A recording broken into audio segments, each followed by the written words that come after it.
Yesterday, the man himself, Lord Jacob Rothschild, the richest Rothschild of modern times, died at 87. And while most of us have heard of the Rothschild family, it's wild how few people know what they actually do and how they made their money. You see, their wealth began with a Jewish man named Amschel Moses Bauer, who opened a counting house in Frankfurt, Germany in 1743, 280 years ago. And above the door, he placed a sign depicting a Roman eagle with a red shield. The shop became known as the Red Shield Firm, or Rothschild in German. And when Amschel passed this store down to his son, Meyer, he changed his surname from Bauer to Rothschild after the store. And that is where the domination begins. Meyer scaled his father's business of dealing coins and lending money until he learned something that literally changed the course of history. He realized that lending money to governments and kings is far more profitable than lending money to private individuals, because not only were the loans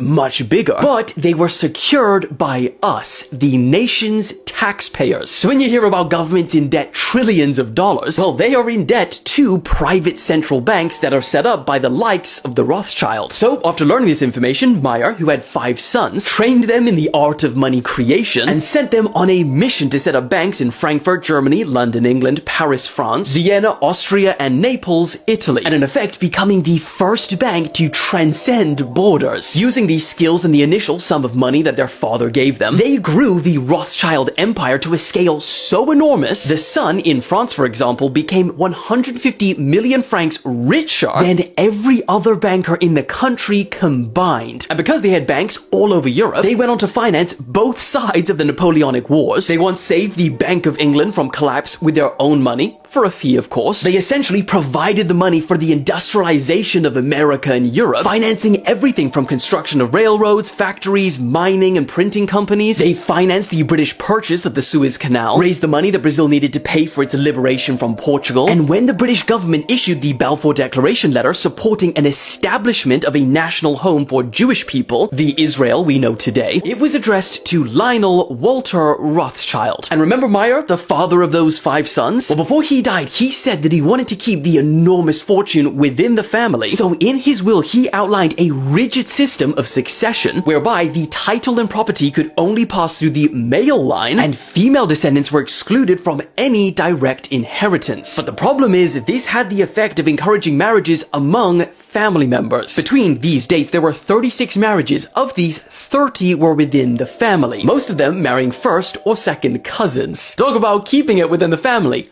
Literally. Fast forward to today, it's really hard to estimate the family's true wealth because over 280 years, they've produced hundreds of descendants, many of which have started their own thing and many with little business ambition at all. And because there's endless tricks in business to hide one's true wealth, with shell companies, trust funds, assets not in your name, etc., we may never know the true wealth of the Rothschild family of modern times.